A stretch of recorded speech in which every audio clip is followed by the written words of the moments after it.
પાપા, પાપા, મને ખબર છે તમને પૂછ્યા વગર મેં અન્ય જ્ઞાતિમાં લગ્ન કર્યા, એનું તમને દુઃખ છે, પણ પાપા તો હવે શું છે અને શા માટે અહીં આવી છું? પાપા, ઘણા સમય પછી તમને મળવા આવી છું. દીકરી બાપને કઈ રીતે ભૂલી શકે? બાપની આબરૂ ઉપર પાણી ફેરવી જતી રહી ત્યારે બાપ કેમ ભૂલાઈ ગયો? તમને નહોતી ભૂલી પાપા, પણ પ્રેમમાં ભાન ભૂલી ગઈ હતી. 1 મહિનાના પ્રેમ પાછળ એટલી આંધળી બની ગઈ કે 20 વર્ષથી હૈયે રાખનાર આ તારા બાપનો પ્રેમ ભૂલાઈ ગયો, અને એ પણ જોયા જાણ્યા વગર. 50 રૂપિયાના રંગીન ચશ્મા, 100 રૂપિયાનું ટી શર્ટ અને સ્ટાઇલિશ વાળથી અંજાય ત્યારે બાપનો વિચાર કેમ ના આવ્યો? પાપા, શું લવ મેરેજ કરવા કે અન્ય જ્ઞાતિમાં લગ્ન કરવા એ પાપ છે? એ પાપ નથી, પણ મા બાપની સંમતિ વગર લગ્ન કરવા એ પાપ છે. જવા દે, એ તમને નહીં સમજાય. અહીં શા માટે આવ્યા છો એ કયો? પાપા, મારા હસબન્ડને હમણાં કોઈ કામ ન હોવાથી થોડા દિવસ અહીં રહેવા દો. કામ મળી જશે પછી જતા રહેશું. બિલકુલ નહીં. આ બાબતમાં હું કાંઈ કરી શકું તેમ નથી. તું અહીંથી જઈ શકે છે. પણ પાપા, અત્યારે અમારી પરિસ્થિતિ બહુ ખરાબ છે, એટલે તમારી પાસે આવી છું. આ પરિસ્થિતિ તમારી જાતે જ ઊભી કરી છે. હવે એનો સામનો પણ તમારી જાતે જ કરો. ભલે પાપા, હું જાઉં છું, ફરી ક્યારેય નહીં આવું. પાપા, એક છેલ્લી વાર તમારા મોઢેથી ઢીંગલી નહીં બોલો.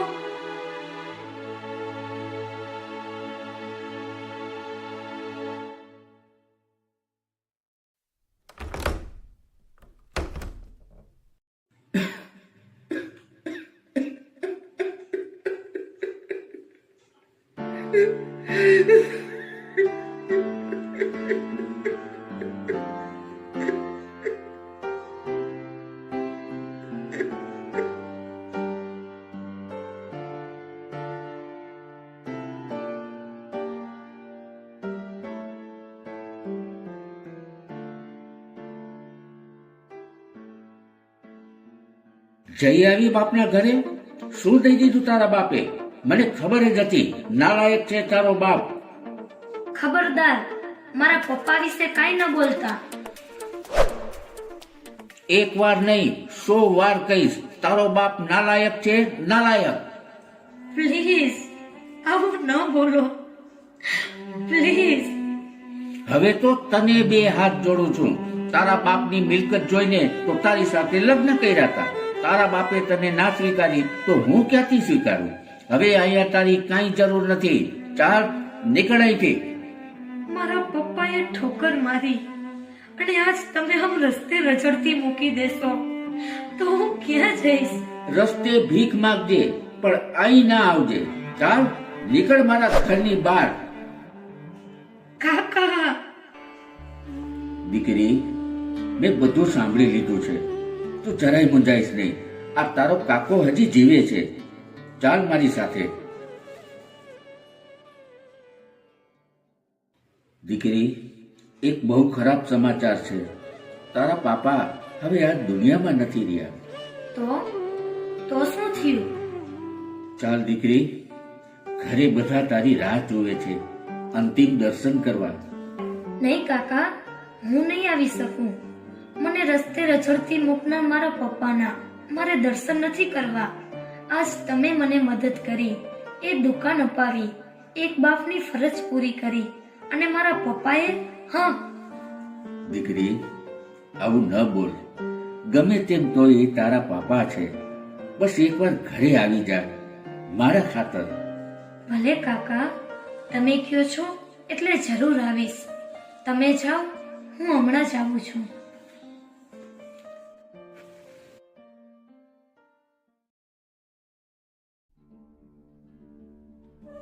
સારું થયું તું આવી ગઈ.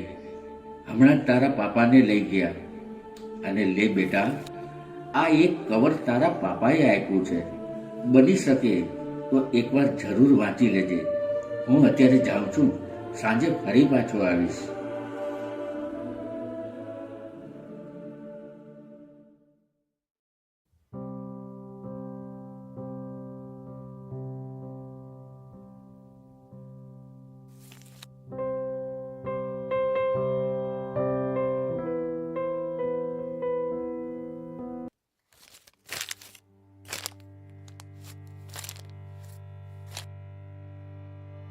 મારી લાડલી ઢીંગલી, મને ખબર છે તું મારાથી અતિ નારાજ છો. તને કહી ન શક્યો એટલે આ ચિઠ્ઠી દ્વારા તને કહેવા માંગુ છું. દુઃખ લાગે તો મને માફ કરજે. તને યાદ છે જ્યારે તું 5 વર્ષની હતી ત્યારે તારી મમ્મી આ દુનિયા છોડી ગઈ ત્યારે તને નીંદર ના આવતી. એ રાતે તને મારી છાતીએ વળગાડી માને હૂંફ આપી આખી રાત જાગી તને સુવડાવતો. તને સ્કૂલે જવું ન ગમતું તો તને સ્કૂલે મૂકી તારી સામે બહાર ઊભો રહેતો. મારા હાથની કાચી પાકી રસોઈ તને ના ફાવતી તો હું બહારથી લાવી તને જમાડતો, કારણ મારી ઢીંગલી ભૂખી ન રહે. તને ભણાવી ગણાવી મોટી કરી મારી જાતે. એ કોલેજના દિવસોમાં મોડી રાત સુધી મિત્રો સાથે ફરવું, અનુકૂળ ન લાગે એવા કપડાં પહેરવા, આ મને જરાય ન ગમતું. પણ તારી ખુશી માટે એ પણ મેં સ્વીકારી લીધું. તારા તમામ મોજ શોખ મેં પૂરા કર્યા.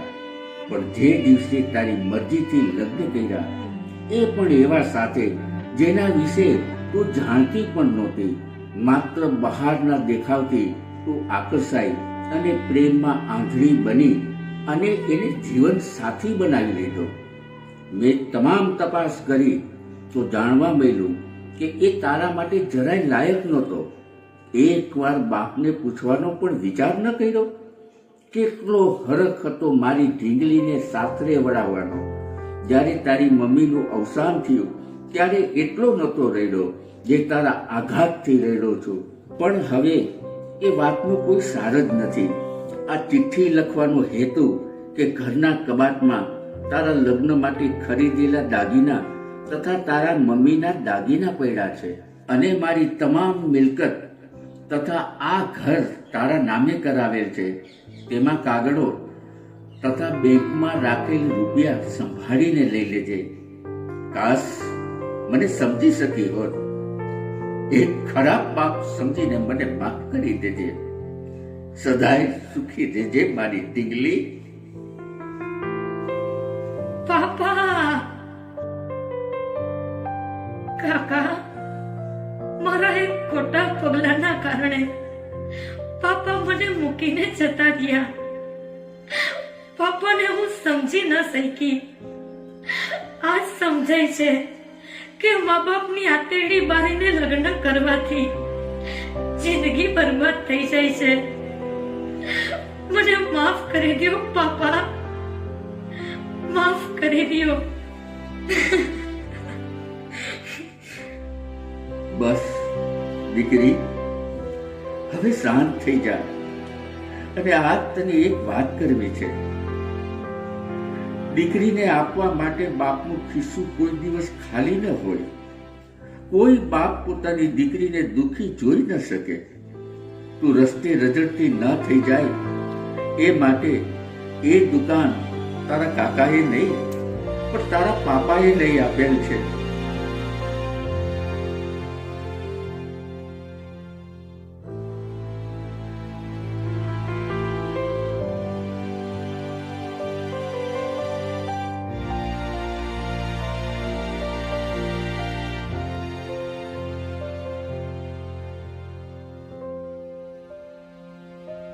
I love you, Papa. I love you too, મારી ઢીંગલી.